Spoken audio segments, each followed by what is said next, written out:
Baba Brana Rohat Kucha Khala Amin. Amen. Toi qui nous donnes sans cesse ton Esprit Saint, apprends-nous à chercher ce qui est le meilleur pour vivre sans cesse de ton mystère. Que descende sur nous la force de ton Esprit Saint pour que nous puissions discerner ta volonté et l'accomplir tout au long de notre vie.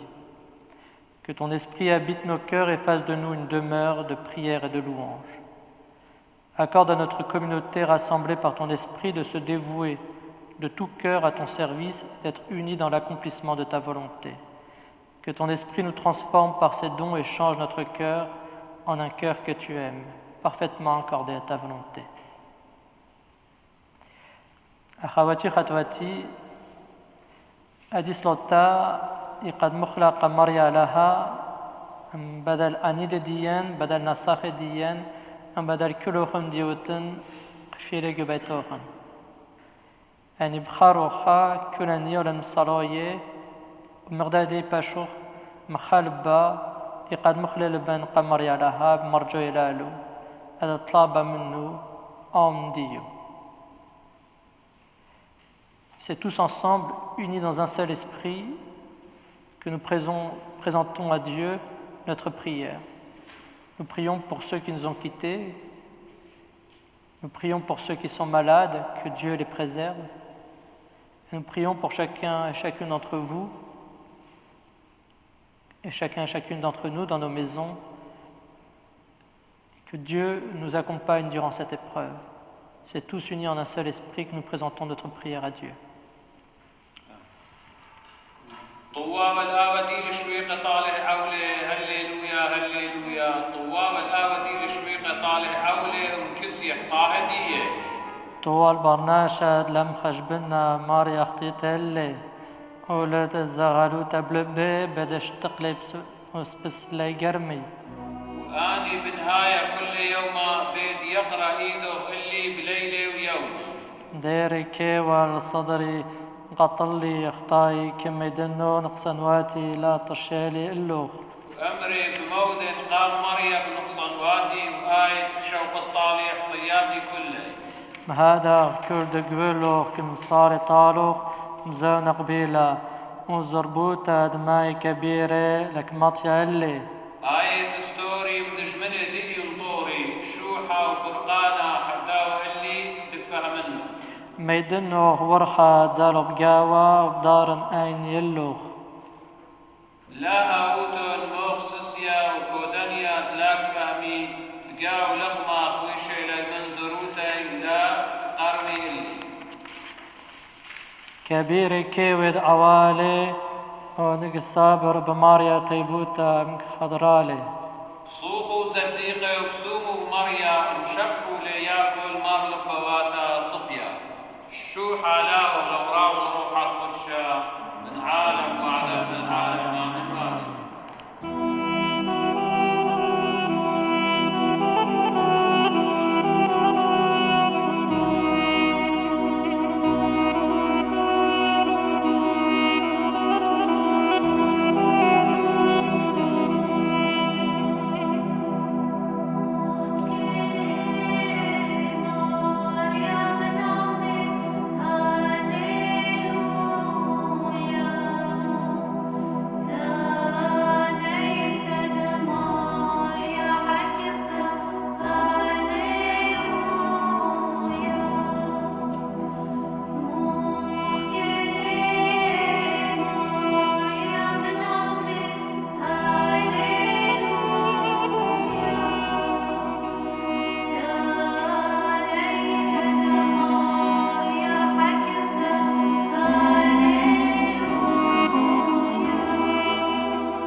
De l'Évangile selon Saint Jean.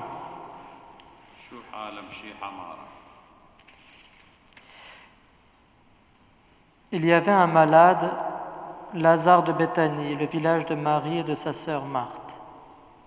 Marie était celle qui oignit le Seigneur de parfum et lui essuya les pieds avec ses cheveux. C'était son frère Lazare qui était malade. Les deux sœurs envoyèrent donc dire à Jésus, « Seigneur, celui que tu aimes est malade. » À cette nouvelle, Jésus dit, Cette maladie ne mène pas à la mort, elle est pour la gloire de Dieu, afin que le Fils de Dieu soit glorifié par elle. » Or Jésus aimait Marthe et sa sœur et Lazare. À son arrivée, Jésus trouva Lazare dans le tombeau depuis 4 jours déjà. Béthanie était près de Jérusalem, distant d'environ 15 stades, et beaucoup d'entre les Juifs étaient venus auprès de Marthe et de Marie pour les consoler au sujet de leur frère. Quand Marthe apprit que Jésus arrivait, elle alla à sa rencontre, tandis que Marie restait assise à la maison. Marthe dit à Jésus, « Seigneur, si tu avais été ici, mon frère ne serait pas mort. Mais maintenant encore, je sais que tout ce que tu demanderas à Dieu, Dieu te l'accordera. » Jésus lui dit, « Ton frère ressuscitera. » « Je sais, dit Marthe, qu'il ressuscitera à la résurrection au dernier jour. » Jésus lui dit, « Je suis la résurrection. Qui croit en moi, même s'il meurt, vivra. Et quiconque vit et croit en moi ne mourra jamais.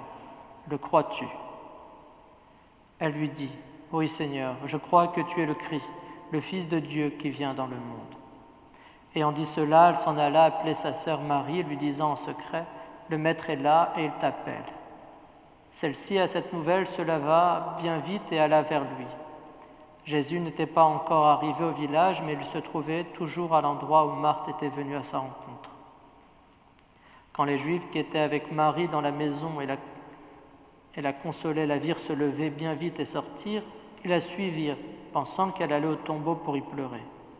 Arrivée là où était Jésus, Marie, en le voyant, tomba à ses pieds et lui dit, « Seigneur, si tu avais été ici, mon frère ne serait pas mort. » Lorsqu'il la vit pleurer, et pleurer aussi les Juifs qui l'avaient accompagnée, Jésus frémit en son esprit et se troubla.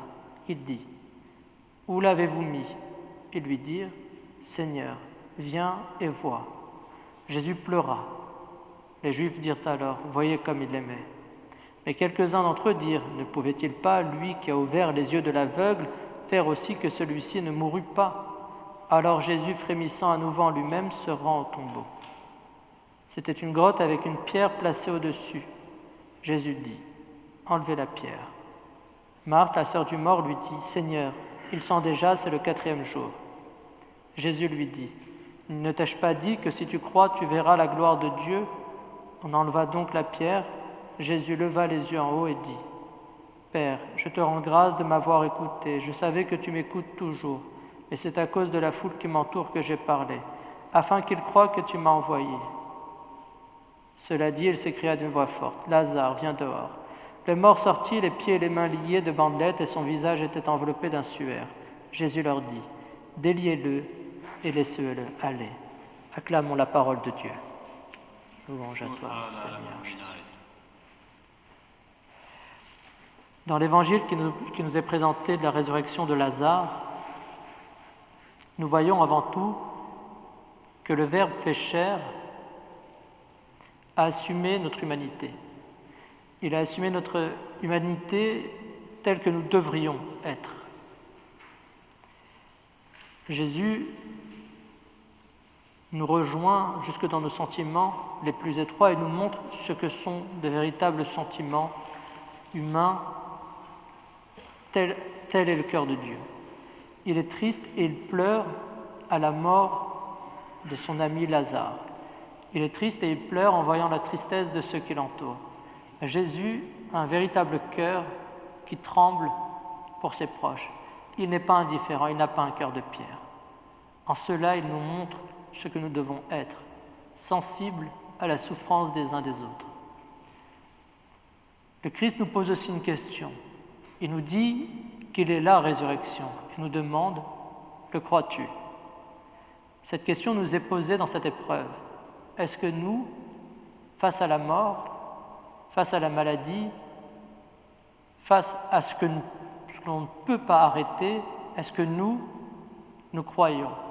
Est-ce que nous croyons que Jésus est la résurrection, que Jésus est ressuscité et qu'il donne la résurrection à nos morts? Aujourd'hui, nous sommes dans une épreuve qui est une épreuve de foi. La question est de savoir si notre foi se brisera face à la mort ou si au contraire elle sera plus forte et elle dira à Christ? Oui, je crois. Amen. Gewin Galion, adqiyam tad Lazar, يغازوخ مشيحة يمخوي لبو تنيتد ألاها شقلا بخرة وشقلا نشوتا كان نشايا ومخويل لالان برنشوتا دخ لازمة هويا مخالب بحنين مريل اللبد ماريا وبخيلي قام موتد لازار وقام بخيه أنخيلي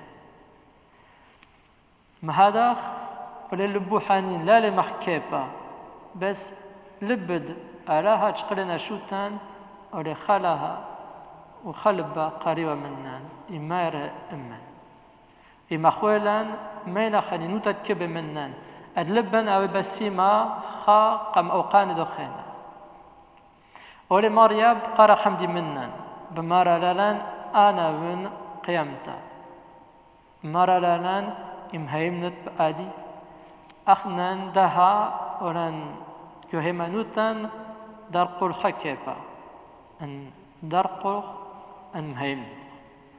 أن هيمانوتان تورا أمران ليبن شمدق موتا ليبن شمدق منسخوتا وتورا هيمانوتان أن قوية هيمانوتان قوية هيمانوتان أمروخ نهم إمهيمنوخ ماريا على هليبي الموتى موتى لا تنيتت خريتا بس ألاها بشي لخيلانا آودي لخاي وداها نهينو قيمة الميتة بس يموتت كريه آمين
مريم شخل بليه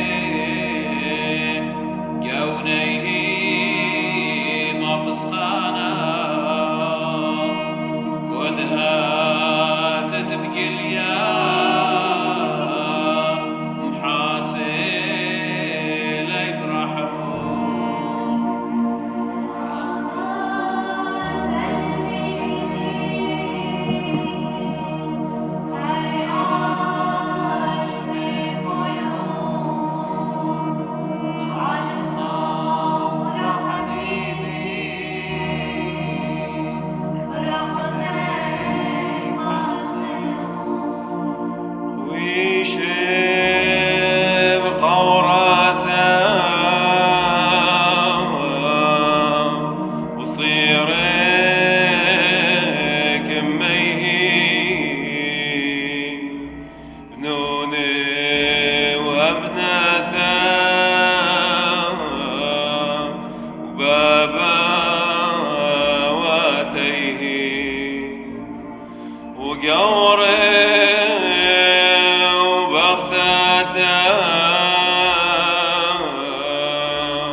Au très doux cœur de Jésus, avec la même foi et le même amour qui dictèrent à Marthe et Marie ce message, Seigneur, celui que tu aimes est malade, nous aussi nous t'adressons ces paroles parce que nous sentons la nécessité de ton aide et de ta miséricorde.